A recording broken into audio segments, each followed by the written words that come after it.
সম্মিলিতভাবে কাজ করলে দারিদ্র্য থাকবে না বললেন প্রধানমন্ত্রী। দুস্থদের সাহায্যে বিত্তবানদের এগিয়ে আসার আহ্বান। পায়রা বিদ্যুৎ প্রকল্পে দেশীয় কয়লা ব্যবহারের পরামর্শ, 3 বছরের মধ্যে আরও 2টি বিদ্যুৎ কেন্দ্র। আলুর আড়তে র্যাবের ভ্রাম্যমাণ আদালতের অভিযান, বেশি দামে বিক্রি করায় জেল জরিমানা। জবাবদিহিতা নিশ্চিতের আশ্বাস ডিএমপি কমিশনারের, ক্ষমতার অপব্যবহারের অভিযোগ পেলে ব্যবস্থা। মার্কিন নির্বাচনে রুশ হ্যাকারদের নিয়ে উদ্বেগ, ক্ষমতা হস্তান্তরে সেনাবাহিনীর হস্তক্ষেপ চান ট্রাম্প বাইডেন।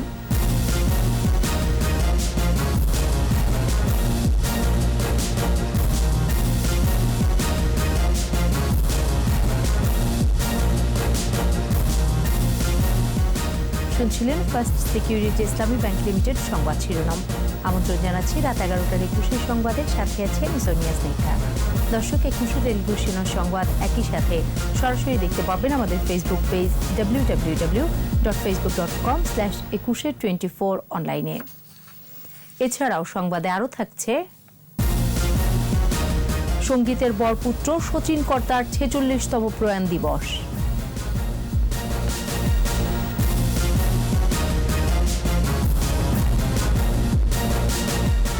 এসেছিলে পরশু, কাল কেন আসোনি?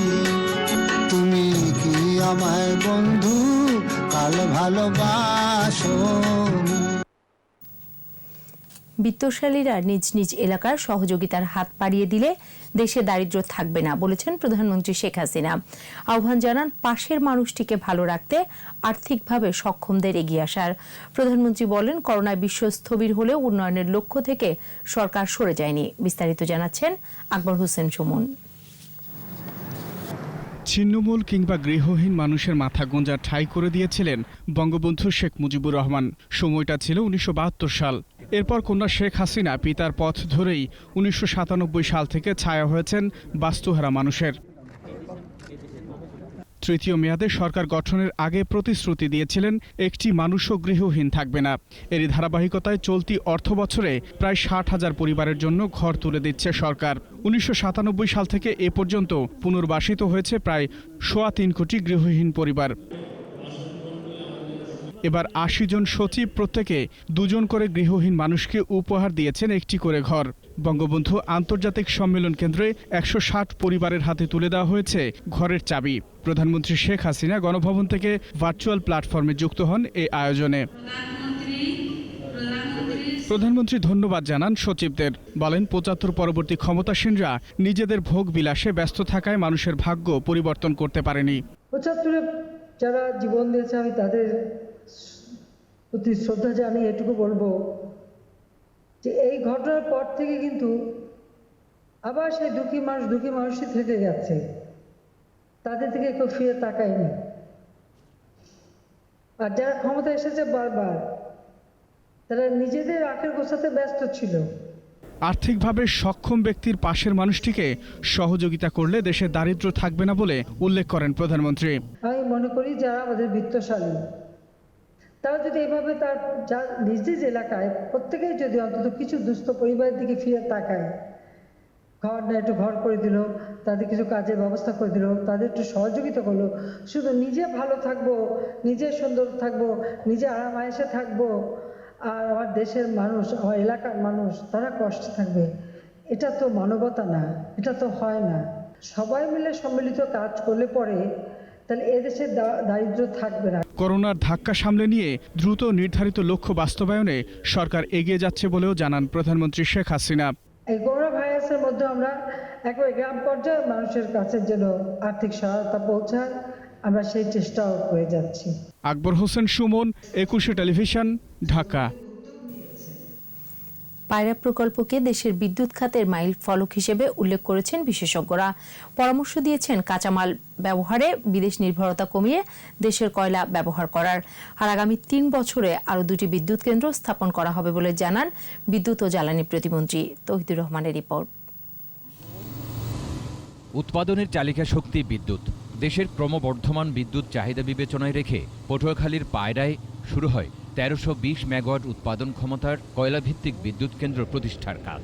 বাংলাদেশ ও চীনের যৌথ উদ্যোগে নির্মিত প্রকল্পটি এর মধ্যে উৎপাদন শুরু করেছে। বিদ্যুৎ কেন্দ্রটির মূল্যায়নে অনলাইন আলোচনার আয়োজন করে জ্বালানি বিষয়ক ম্যাগাজিন এনার্জি অ্যান্ড পাওয়ার। বিভিন্ন একটি কারিগরি বিষয় নিয়েও কাজ করেছে। পায়রা বিদ্যুৎ কেন্দ্রের বৈশিষ্ট্য তুলে ধরেন বক্তারা। ইটস এ মাইলস্টোন প্রজেক্ট এবং বাংলাদেশে প্রথমবারের মতো একটা কোল ফায়ার্ড এত বড় একটা প্রজেক্ট, এটার ইমপ্লিমেন্টেশনের কি মাইলস্টোন অ্যাচিভ করেছে সেটা অন্যগুলিতে দৃষ্টান্ত হিসাবে ব্যবহৃত হতে পারে। তারপরও 6.5 টাকা যে এখন আমরা উৎপাদন করতে পারছি, আমাদের অরিজিনাল যে থিঙ্কিং ছিল কয়লায় আমরা সস্তা বিদ্যুৎ উৎপাদন করতে পারবো, সেটা আমরা ইতিমধ্যে এটা দেখিয়ে দিয়েছি। পাওয়ার প্ল্যান্ট কনস্ট্রাকশন, ডিজাইন, তারপরে অপারেশনাল বিভিন্ন ইস্যুগুলো নিয়ে আমার কাছে মনে হয়েছে এটা একটা চমৎকার পাওয়ার প্ল্যান্ট। আলোচনায় উঠে আসে উৎপাদন খরচ কমানো সহ দেশীয় কাঁচামাল ব্যবহারের পরামর্শ।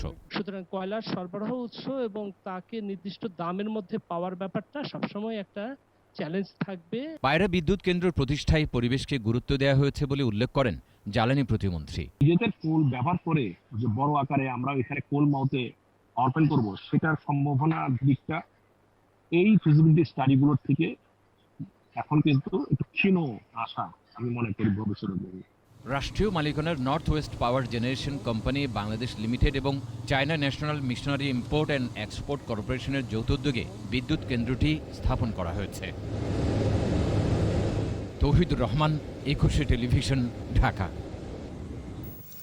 সরকার আলুর দাম নির্ধারণ করে দিলেও মানছেন না ব্যবসায়ীরা। রাজধানীর মোহাম্মদপুর কৃষি মার্কেটের পাইকারি বাজারে র্যাবের ভ্রাম্যমাণ আদালতের অভিযানে ধরা পড়ে বেশি দাম নেয়ার চিত্র।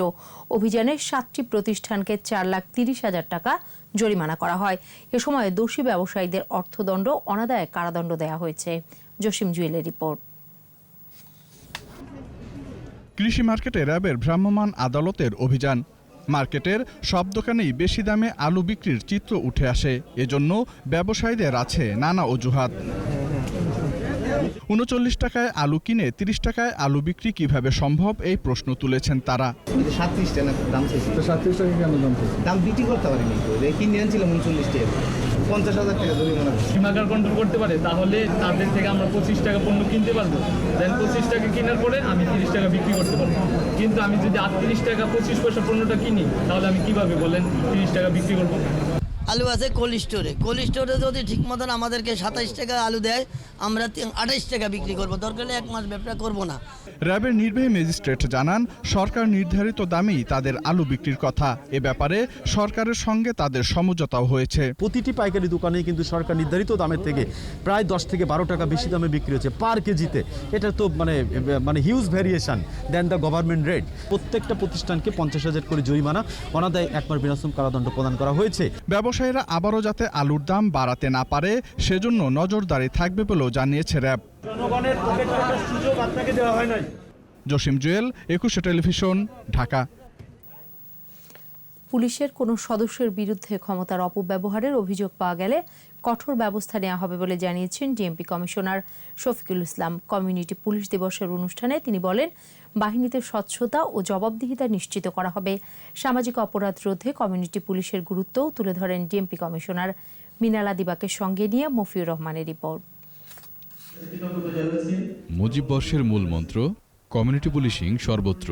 প্রতিপাদ্যে সারা দেশে কমিউনিটি পুলিশিং ডে উদযাপন। রাজারবাগ পুলিশ লাইন্সে আলোচনা সভায় যোগ দেন ডিএমপি কমিশনার। আলোচনায় অংশ নিয়ে তিনি বলেন, পুলিশ বাহিনীর স্বচ্ছতা ও জবাবদিহিতা নিশ্চিত করা হচ্ছে। বাহিনীতে কোনো ধরনের অনিয়ম সহ্য করা হবে না বলেও জানান তিনি। পুলিশ যাতে জবাবদিহিতামূলক পুলিশ হয়, সেটার জন্য আমাদের যার যেখান থেকে যতটুক ভূমিকা রাখার সুযোগ আছে আমরা সে ভূমিকাটা রাখি। এলাকার যে কোনো সমস্যা নিয়ে আপনি আপনার এলাকার যে পুলিশ অফিসার আছে তার সাথে কথা বলেন, নাহলে ডিসির সাথে বলেন। ডিসিও যদি আপনাকে সাহায্য না করে, আমার দুয়ার কিন্তু খোলা আছে। কমিউনিটি পুলিশ দিবসে ডিএমপি গুলশান বিভাগের এই আয়োজনে অংশ নেন স্থানীয় সংসদ সদস্য। বক্তৃতায় তিনি বলেন, আইন নিজের গতিতে চলবে। থানায় বা যে কোনো পুলিশি সেবা পেতে সাধারণ মানুষের যেন কোনো সমস্যা না হয়, সেটি সবার আগে খেয়াল রাখার আহ্বান জানান তিনি। পুলিশ এবং জনগণ এরা টোটাল মানে একসঙ্গে যদি আমরা কাজ করি, এই সমাজকে আরও সুন্দর আমরা করতে পারবো। আইনের মতো চলবো, আমার কাছে যাতে কোনো কমপ্লেন না আসে যে একটা গরিব মানুষ সে মাইর খাইছে, পয়সার জন্য থানায় কেস নেয়। পরে সেরা কমিউনিটি পুলিশিংয়ে বাড্ডার সোসাইটি সভাপতি এবং পুলিশি সেবার জন্য ভাটারা থানার ওসিকে পুরস্কৃত করা হয়। মফিউর রহমান, 21 টেলিভিশন, ঢাকা। রাজপথের রাজনীতিতে বিএনপিকে এখন হাজার ওয়াটের বাতি জ্বালিয়েও খুঁজে পাওয়া যায় না বলেছেন আওয়ামী লীগের সাধারণ সম্পাদক ওবায়দুল কাদের। ভিডিও কনফারেন্সে নোয়াখালীর চৌমুহনী পৌরসভার নবনির্মিত পৌর পার্ক ও টার্মিনাল উদ্বোধনী অনুষ্ঠানে যোগ দেন তিনি। বিএনপি মহাসচিব বলেছেন আমি নাকি শুধু বিএনপির বিরুদ্ধে কথা বলি আর শেখ হাসিনা তোষণের রাজনীতি করি। শেখ হাসিনার বিরুদ্ধে বিশুদ্ধবার করা আপনাদের এখন রোজ নামচার অংশ। ফেসবুকের স্ট্যাটাস আর গণমাধ্যম ছাড়া রাজপথে আপনাদের রাজনীতি তো এখন হাজার পাওয়ারের বাতি জ্বালিয়েও খুঁজে পাওয়া যায় না। 24 ঘন্টায় করোনায় আরও 18 জনের মৃত্যু হয়েছে। এ নিয়ে মোট মৃত্যু 5,923, এর মধ্যে পুরুষ 12 জন ও নারী 6 জন। স্বাস্থ্য অধিদপ্তরের সংবাদ বিজ্ঞপ্তিতে জানানো হয় সংক্রমণের 238তম দিনে 112টি ল্যাবে 11,532 নমুনা পরীক্ষায় শনাক্ত 1,320 জন। এ নিয়ে মোট শনাক্ত 4,07,684, নতুন 1,442 জন সহ সুস্থ হয়েছেন 3,24,145 জন। সুস্থতার হার শতকরা 79.51% এবং মৃত্যু হার 1.47%। পুরুষ মৃত্যুর হার 76.87 এবং নারী মৃত্যুর হার 23.13%। এদিকে যারা করোনার ভ্যাকসিন তৈরি করছে তাদের সাথে যোগাযোগ করা হচ্ছে। 2-4 দিনের মধ্যেই তাদের সাথে চুক্তি করা যাবে বলে জানালেন স্বাস্থ্যমন্ত্রী জাহিদ মালিক। দুপুরে মানিকগঞ্জ সদর উপজেলার গড়পাড়ায় করোনা পরিস্থিতিতে ক্ষতিগ্রস্ত দরিদ্র ও কর্মহীন মানুষের মাঝে ফুড প্যাকেজ ও হাইজিন প্যাকেট বিতরণ করেন মন্ত্রী। এ সময় বলেন, শুধু ভ্যাকসিন পেলেই করোনা নির্মূল হবে না, করোনা প্রতিরোধে স্বাস্থ্যবিধি মানতে হবে। সবাইকে স্বাস্থ্যবিধি মানা, মাস্ক ব্যবহার ও সামাজিক দূরত্ব মেনে চলার আহ্বান জানান স্বাস্থ্যমন্ত্রী। নিচ্ছি বিরতি। স্বাস্থ্যবিধি মেনে চলুন, সুস্থ থাকুন। যখন ফিরছি তখন অন্যান্য খবরের সঙ্গে আরও থাকবে। মাওয়া প্রান্তে বসল পদ্মা সেতুর 35তম স্প্যান, দৃশ্যমান 5.25 কিলোমিটার। ব্রহ্মপুত্রের নাব্যতা ফেরাতে খনন শুরু, 10,000 কিলোমিটার নৌপথ তৈরি করতে চায় সরকার। আবারও আমন্ত্রণ রাত 11টার 21 সংবাদে।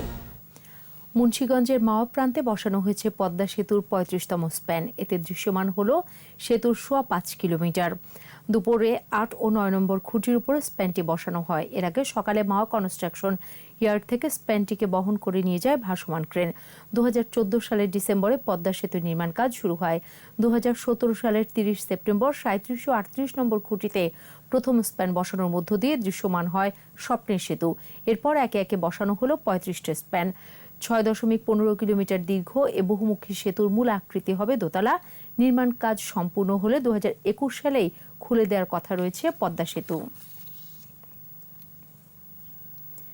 শেরপুরে পুরনো ব্রহ্মপুত্র নদের নাব্যতা ফেরাতে খনন কাজ শুরু হয়েছে। দুপুরে উদ্বোধন করেন নৌপরিবহন প্রতিমন্ত্রী খালিদ মাহমুদ চৌধুরী।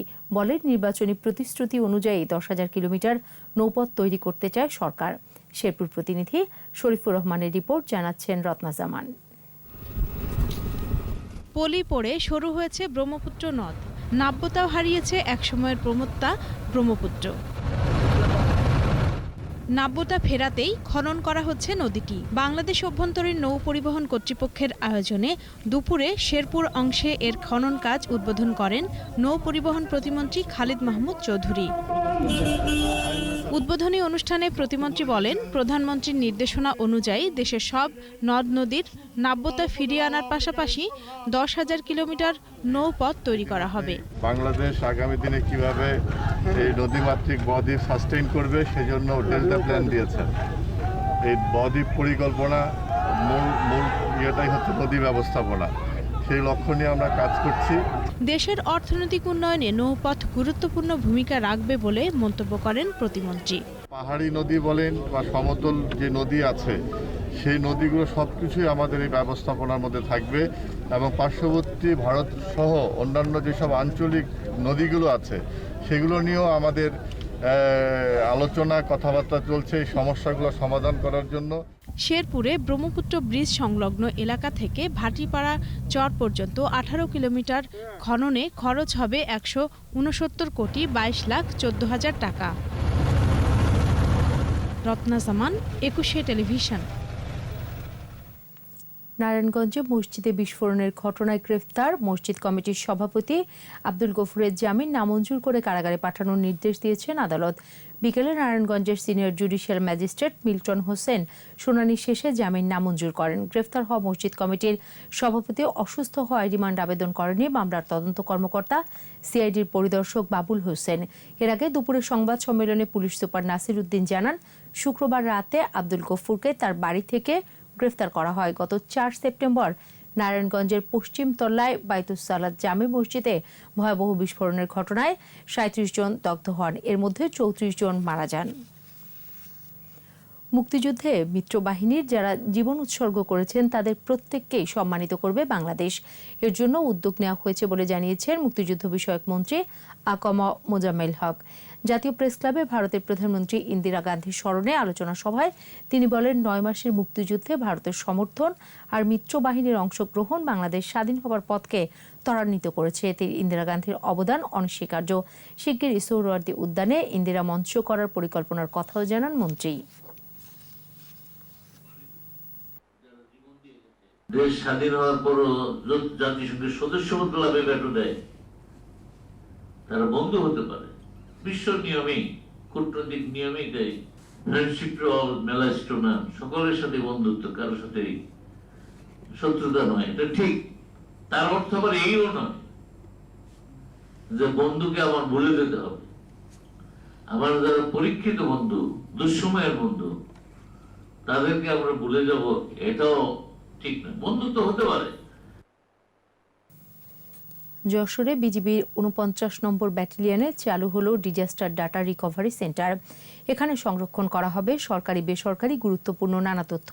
সেন্টারটি চালুর পর তথ্য প্রযুক্তি প্রতিমন্ত্রী জানালেন, ডিজিটাল তথ্যের নিরাপত্তার জন্য শিগগিরই ডাটা প্রাইভেসি আইন করা হবে। আর বিজিবি মহাপরিচালক জানান, ভূমিকম্প বা যে কোনো দুর্যোগ থেকে তথ্য বাঁচাতে সরকারি বেসরকারি বিভিন্ন প্রতিষ্ঠান এখান থেকে সেবা নিতে পারবে। বিস্তারিত আহমদ বাবুর রিপোর্টে। যশোরের ঝুমঝুমপুরে 49 নম্বর বর্ডার গার্ড বাংলাদেশ রিজিয়ন সদর দপ্তর। এখানেই চালু হলো ডিজাস্টার ডাটা রিকভারি সেন্টার। এখানে সংরক্ষণ করা যাবে সরকারি বেসরকারি নানা তথ্য। ভূমিকম্প ছাড়াও যে কোনো দুর্যোগ থেকে বাঁচবে তথ্য। প্রাকৃতিক দুর্যোগে যশোর কম ঝুঁকিপূর্ণ হওয়ায় এখানে গড়ে তোলা হলো সেন্টারটি। সেন্টারের উদ্বোধন করেন তথ্য ও যোগাযোগ প্রযুক্তি প্রতিমন্ত্রী জুনায়েদ আহমেদ পলক। উপস্থিত ছিলেন বিজিবির মহাপরিচালক মেজর জেনারেল শাফিনুল ইসলাম। দেশের বিশেষজ্ঞদের তৈরি করা সেন্টারটি ঘুরে দেখেন অতিথিরা। সুধী সমাবেশে ডিজিটাল বাংলাদেশ তৈরির ক্ষেত্রে শেখ হাসিনা সরকারের নানা উদ্যোগের কথা তুলে ধরেন প্রতিমন্ত্রী। ডেটাটাকে স্টোর করা দেশের মাটিতে, দ্বিতীয়ত হচ্ছে এটা ডেটাটাকে প্রসেসেবল করা, তৃতীয়ত হচ্ছে data analytical capacity build up করা। ড্রাফটিং পর্যায়ে আছি, আমাদের ড্রাফটিং প্রায় শেষের দিকে। Data privacy protection and localisation law, এবং এইটা আসলে প্রত্যেক দেশে আস্তে আস্তে পড়বে এবং আত্মনির্ভরশীল ডিজিটাল বাংলাদেশ করার জন্য এই আইনটা প্রয়োজন বলে আমরা মনে করি। অনুষ্ঠানে বর্ডার গার্ড বাংলাদেশের মহাপরিচালক বলেন, এই ডাটা সেন্টারে সরকারি বেসরকারি সব প্রতিষ্ঠানই ডাটা সংরক্ষণ করতে পারবে। আমাদের ব্যবহার করার পরে যে অতিরিক্ত যেই ক্যাপাসিটি যেটা আছে সেটা আমরা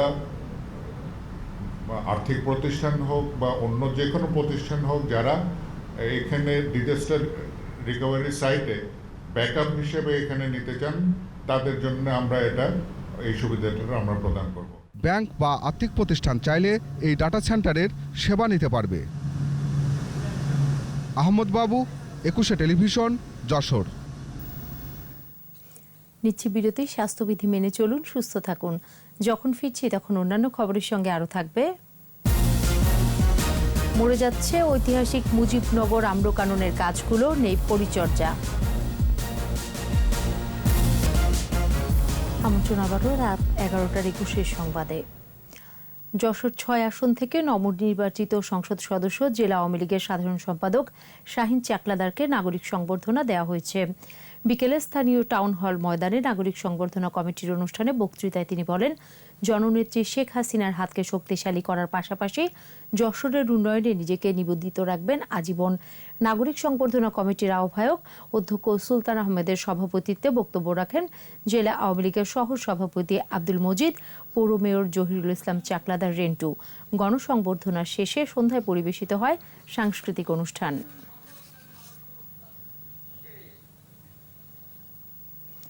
মুজিব বর্ষের মূল মন্ত্র কমিউনিটি পুলিশিং সর্বত্র। এই স্লোগান নিয়ে Savar Ashulia community policing day উপলক্ষে আলোচনা সভা ও সম্মাননা 2020 অনুষ্ঠিত হয়েছে। ঢাকা 1 ইন্ডাস্ট্রিয়াল কার্যালয় ইন্ডাস্ট্রিয়াল পুলিশের আয়োজনে উপস্থিত ছিলেন ইন্ডাস্ট্রিয়াল পুলিশের ডিআইজি মাহবুবুর রহমান। তিনি বলেন, ইন্ডাস্ট্রিয়াল পুলিশের ঐকান্তিক প্রচেষ্টায় আশুলিয়া শিল্পাঞ্চল এলাকায় আইনশৃঙ্খলা পরিস্থিতি পুরোপুরি নিয়ন্ত্রণে আছে। সভাপতিত্ব করেন ইন্ডাস্ট্রিয়াল পুলিশ সুপার সানা শামিনুর রহমান। আলোচনা সভা শেষে শ্রেষ্ঠ সিপিও অফিসার এবং শ্রেষ্ঠ সিপিও সদস্যদের মাঝে পুরস্কার দেওয়া হয়।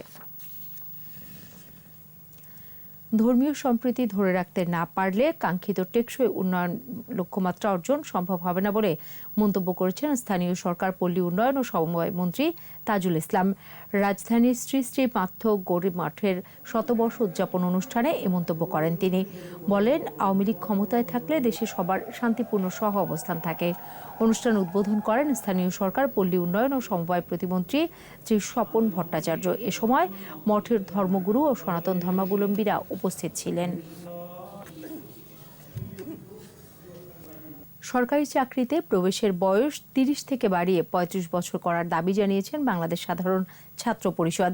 জাতীয় প্রেস ক্লাবের সামনে আয়োজিত মানববন্ধনে বক্তারা বলেন, পড়াশোনা ও ভালো ডিগ্রি অর্জন করতে শিক্ষার্থীদের বয়স প্রায় 30 ছুঁয়ে যায়। ভালো ফলাফল অর্জন করতে অনেকেই বয়স উত্তীর্ণ হয় সরকারি চাকরি পাওয়া থেকে বঞ্চিত হয়। পার্শ্ববর্তী দেশ ভারতের বরাত দিয়ে আন্দোলনকারীরা বলেন, সরকারি চাকরিতে প্রবেশের বয়সসীমা 40 বছর করা হয়েছে। পরে মানববন্ধন শেষে একটি শোভাযাত্রা বের করে আন্দোলনকারীরা।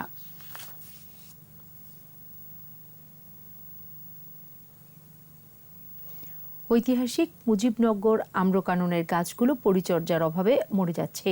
ঢেকে যাচ্ছে পরগাছায়, পচন ধরে নষ্ট হচ্ছে অনেক গাছ। ফলে বাগানের পরিবেশ বিপর্যয়ের পাশাপাশি দর্শনার্থীরা বঞ্চিত হচ্ছেন আম্রকাননের সৌন্দর্য থেকে। মেহেরপুর প্রতিনিধি ফারুক হোসেনের রিপোর্ট, জানাচ্ছেন মাসুম আলিসা। 1971 সালের 17 এপ্রিল মেহেরপুর মুজিবনগরের এই আম্রকাননে আনুষ্ঠানিক শপথ নেন প্রথম বাংলাদেশ সরকারের মন্ত্রীরা। স্বাধীনতার পর এইখানে নির্মাণ করা হয় স্মৃতিসৌধ, মুক্তিযুদ্ধ স্মৃতি কমপ্লেক্স, মুক্তিযুদ্ধ বিষয়ক মানচিত্র সহ যুদ্ধের স্মৃতি নিয়ে মুরাল। মুজিবনগরের নৈসর্গিক সৌন্দর্য উপভোগ ও মুক্তিযুদ্ধের ইতিহাস জানতে দেশের বিভিন্ন প্রান্ত থেকে দর্শনার্থীরা আসেন এইখানে। মুজিবনগরের অন্যতম আকর্ষণ এই আম বাগান। শতবর্ষী এই বাগানে 2500 আম গাছ ছিল। পরিচর্যার অভাবে এখন আছে মাত্র 1300 গাছ। মারা যাওয়া গাছগুলো অপসারণেও রয়েছে অবহেলা। নতুন করে লাগানো হচ্ছে না আমের চারা। বাগানটি সংরক্ষণের দাবি দর্শনার্থী ও স্থানীয়দের। গাছগুছালি অনেক মরে গেছে, সেই আদর্শটা এখন নাই। বাচ্চা কাচ্চা নিয়ে আসার পরে দেখছি খেলাধুলার একটা পরিবেশ ছিল, আর এখন পরিবেশগুলো নষ্ট হয়ে গেছে। পরিচর্যার অভাবে, দেখাশোনার অভাবে আস্তে আস্তে বিলীন হয়ে যাচ্ছে। গাছগুলো নষ্ট হয়ে যাচ্ছে, এই জন্য এগুলো খেয়াল নিতে হবে। সরকারের কাছে দাবি যাতে বাগান যাতে সংরক্ষণের জন্য। প্রতি বছর বাগানটি লিজ দেয়া হয়। সেই লিজের টাকা দিয়েও আম্রকাননটি সংরক্ষণ করা যায়। সরকারি লিজের মাধ্যমে বিক্রি হয়, সেই টাকা দিয়েও যদি গাছগুলোকে পরিচর্যা করা হয় বা মুজিবনগরের মানুষের বা স্বাধীনতার যে শপথভূমি সেই আম্রকাননটা রক্ষা হবে। স্থানীয় প্রশাসন বলছে, জনপ্রশাসন প্রতিমন্ত্রীর নির্দেশনায় কৃষি বিভাগের সাথে পরামর্শ করে গাছগুলো সংরক্ষণের ব্যবস্থা নেওয়া হবে। কৃষি দপ্তর আছে, তাদের সাথে পরামর্শ করলে এই সমস্ত গাছগুলোর প্রতি যথাযথভাবে যে ব্যবস্থাগুলো নেওয়া দরকার আমরা সেগুলো নেব। মুজিবনগরের আম্রকানন রক্ষায় দ্রুত কার্যকর উদ্যোগ দেখতে চায় মেহেরপুরবাসী। মাসুম আলিসা, 21 টেলিভিশন। এবারে সোশ্যাল ইসলামী ব্যাংক লিমিটেড বাণিজ্য সংবাদ।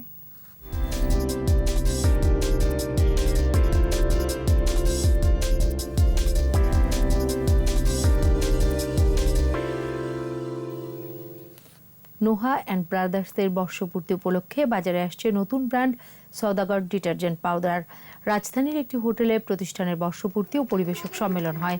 অনুষ্ঠানে সেরা 3 জন পরিবেশককে পুরস্কৃত করা হয়। নোহা অ্যান্ড ব্রাদার্সের চেয়ারম্যান খুরশিদ আলম বলেন, প্রধানমন্ত্রীর ঘোষণা অনুযায়ী দেশকে ক্ষুধা ও দারিদ্র্যমুক্ত করতে নতুন কর্মসংস্থানের বিকল্প নেই। পরে পরিবেশকদের নিয়ে সওদাগর ডিটারজেন্ট পাউডারের মোড়ক উন্মোচন করা হয়।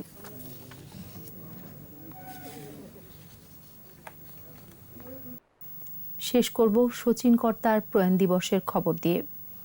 কিংবদন্তি কণ্ঠশিল্পী, সুরকার, সঙ্গীত পরিচালক ও গীতিকার শচীন দেব বর্মনের 46তম প্রয়াণ দিবস আজ। 1975 সালে মুম্বাইয়ে চিকিৎসাধীন অবস্থায় অনন্তলোকে পাড়ি জমান সঙ্গীতের বরপুত্র। প্লেব্যাক করেছেন বহু চলচ্চিত্রে। সঙ্গীতে অসামান্য অবদানের জন্য তিনি ভারত সরকারের পদ্মশ্রী পদকে ভূষিত হন। আদিত্য মামুনের রিপোর্ট।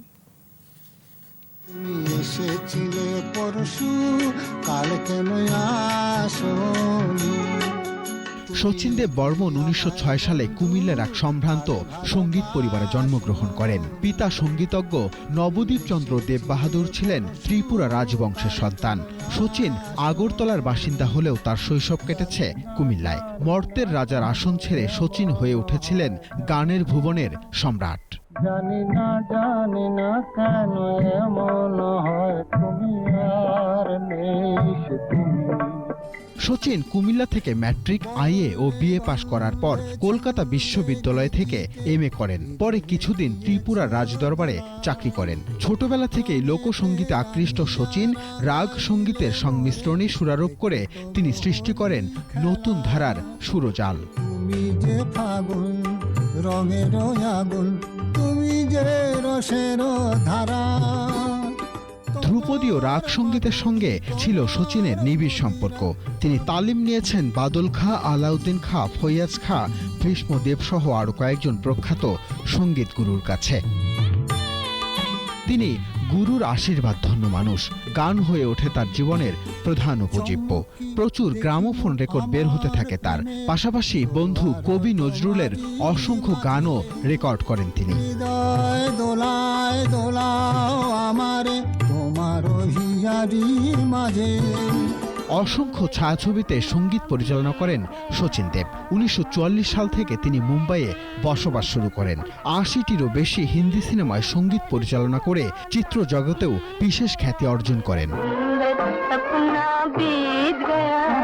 শচীন কর্তার থিমটা ছিল যে উনি যে কাজটা করেছেন সেটা হচ্ছে যে বাংলার মাঠে ঘাটে যে সুরটা আছে সেই সুরটাকে উনি ইন্ডিয়ানাইজেশন করেছেন, অর্থাৎ সারা ভারতব্যাপী উনি ছড়িয়ে দিয়েছেন। অসংখ্য পদক পুরস্কারে ভূষিত হন শচীন দেব বর্মন। 1975 সালের 31 অক্টোবর মুম্বাইয়ে চিকিৎসাধীন অবস্থায় শেষ নিঃশ্বাস ত্যাগ করেন গানের রাজপুত্র। আদিত্য মামুন, 21 টেলিভিশন, ঢাকা। আর এরই সাথে শেষ করছি রাত 11টার 21 সংবাদ। যাওয়ার আগে ফার্স্ট সিকিউরিটি ইসলামী ব্যাংক লিমিটেড সংবাদ শিরোনামগুলো আরও একবার। সম্মিলিতভাবে কাজ করলে দারিদ্র্য থাকবে না, বললেন প্রধানমন্ত্রী। দুস্থদের সাহায্যে বিত্তবানদের এগিয়ে আসার আহ্বান। পায়রা বিদ্যুৎ প্রকল্পে দেশীয় কয়লা ব্যবহারের পরামর্শ। 3 বছরের মধ্যে আরও 2টি বিদ্যুৎ কেন্দ্র। আলুর আড়তে র্যাবের ভ্রাম্যমাণ আদালতের অভিযান। বেশি দামে বিক্রি করায় জেল জরিমানা। জবাবদিহিতা নিশ্চিতের আশ্বাস ডিএমপি কমিশনারের। ক্ষমতার অপব্যবহারের অভিযোগ পেলে ব্যবস্থা। মার্কিন নির্বাচনে রুশ হ্যাকারদের নিয়ে উদ্বেগ। ক্ষমতা হস্তান্তরে সেনাবাহিনীর হস্তক্ষেপ চান ট্রাম্প, বাইডেন।